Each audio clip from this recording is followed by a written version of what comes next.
From hardship to laughter, the making of an icon. Few who have laughed at the silent comedies of Charlie Chaplin know that his iconic character, the tramp, was born from a childhood of extreme hardship. The poverty and turmoil of his early years in London provided the very inspiration for the endearing, bumbling character that would capture the hearts of audiences worldwide. Forever remembered in his ill-fitting suit, bowler hat, and Johnny cane, the image of the little tramp was a direct reflection of Chaplin's impoverished youth. On the grim streets of London, born Charles Spencer Chaplin on April 16, 1889, his early life was marked by poverty. His father was largely absent, and his mother struggled to find stable work, leading to a period of homelessness for the family. The difficulties of his mother's life, which included time in a mental institution, eventually led to Chaplin, his brother, being placed in a workhouse, a moment he described as a shock from which he never fully recovered. "I was hardly aware of a crisis because we lived in a continual crisis," Chaplin later reflected, "and being a boy, I dismissed our troubles with gracious forgetfulness." Despite these challenges, Chaplin began performing at a young age. In 1910, a tour with a theater troupe brought the ambitious young man to America. On the voyage, he boldly declared, "America, I am coming to conquer you. Every man, woman, and child shall have my name on their lips." Within a couple of years, his prophecy began to come true. He transitioned from the stage to the burgeoning film industry, joining Keystone Studios. It was there, in 1914, that the tramp was born, debuting in the short film Kid Otto Races at Venice. The character's signature look was a collection of contradictions: baggy pants, a tight coat, large shoes, and a small derby hat, all meant to convey a sense of a man striving for dignity despite his circumstances. The mustache was added to make the 24-year-old Chaplin appear older, without hiding his expressions. The tramp's immediate and widespread popularity was unprecedented. The character became a global phenomenon, with dolls, merchandise, and even songs celebrating him. This success gave Chaplin the leverage to take creative control of his work.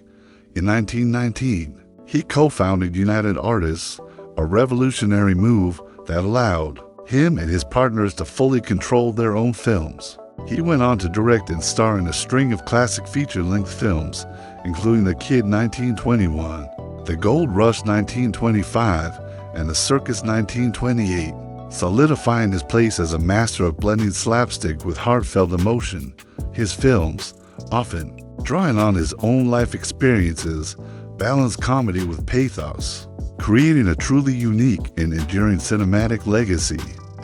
Chaplin's films were a signature blend of slapstick and pathos, often weaving in social and political commentary as well as autobiographical elements.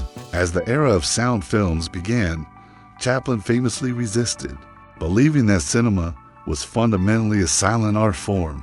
He produced two of his most celebrated silent films during this period: City Lights 1931 and Modern Times 1936. City Lights, a love story between the tramp and a blind flower girl, is considered a perfect balance of comedy and drama. It wasn't until The Great Dictator 1940 that Chaplin fully embraced dialogue in his films, followed by Monsieur Verdoux 1947 and Limelight 1952. A multi-talented artist, Chaplin's involvement went far beyond acting and directing. He choreographed action sequences, such as in Limelight, and even sang the theme song for The Circus 1928. He also composed the music for many of his films, including the famous song Smile. Originally written for Modern Times, behind the scenes, Chaplin was known for his rigorous and demanding work ethic, which could be an obsession for his collaborators. For the film City Lights, he famously required his co-star to repeat a single scene of the tramp's first meeting with the blind flower girl an astounding 360 times. The film's production stretched intermittently from 1928 to 1930, making it the longest shoot of his career, in another example of his perfectionism. During the filming of The Gold Rush 1925, a scene required the characters to eat a shoe out of desperation. The shoe was made of licorice, and after 63 takes, His co-star Max Swain reportedly suffered from the sheer amount of sugar. Despite his demanding nature on set, Chaplin was known to entertain the cast and crew, as well as poor children who would gather around the film set with impromptu comedy during breaks. He seemed to have a particular knack for working with children. Like the young Jackie Coogan in The Kid 1921, Chaplin believed that children could perform a scene repeatedly without losing their sense of joy and spontaneity. Throughout his career, Chaplin expressed a certain disregard for the Academy Awards. This might explain why some of his most iconic works, like City Lights and Modern Times, were not nominated for major Oscars in 1929, though initially nominated for Best Actor and Best Director for The Circus. His name was withdrawn from the competitive categories. Instead, he was given an honorary Oscar for his versatility and genius in acting, writing, directing, and producing The Circus. A second honorary Oscar followed 44 years later, in 1972, when he was awarded a Lifetime Achievement Award.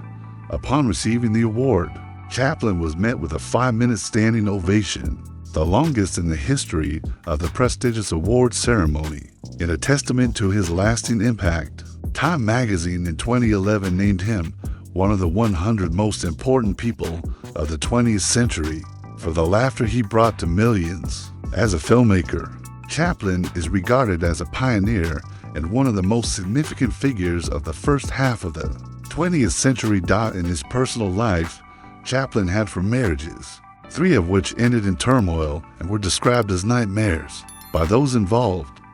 He was often accused by his former wives of being cruel, psychologically abusive, and sometimes violent. His first marriage was to the actress Mildred Harris, which fell apart in 1920 after their infant son died shortly after birth. Harris later said of her ex-husband, "Charlie is a genius, and a genius should never be married." 3 years later, while casting for a new film, Chaplin met Lita Gray.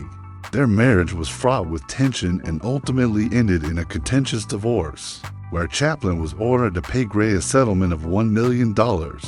His third marriage, to actress Paulette Goddard, also dissolved, reportedly because she could not tolerate his domineering personality. They separated in 1940, the same year The Great Dictator was released. By this time, Chaplin was 51 and had a scandalous romantic history after 3 failed marriages. Chaplin finally found lasting happiness. At the age of 54, he met his true love, 18-year-old Una O'Neill, the daughter of playwright Eugene O'Neill. In his autobiography, Chaplin described meeting Una as the happiest event of his life, calling her the perfect love he had always been searching for. In his later years, Chaplin's health declined. He passed away in his sleep on Christmas Day, 1977, in Vevey, Switzerland, at the age of 88. He was buried in the Corsier-sur-Vevey Cemetery. In a bizarre postscript to his life, on March 1, 1978, his body was stolen by a pair of mechanics in an attempt to extort money from his family. Their plot failed. The thieves were captured, and Chaplin's remains were recovered 11 weeks later, near Lake Geneva, to prevent any similar attempts. He was reburied under a nearly 2-meter thick layer of concrete. Thanks for watching this video on the Celebrity Throwback channel. Don't forget to hit the subscribe button below to support. US.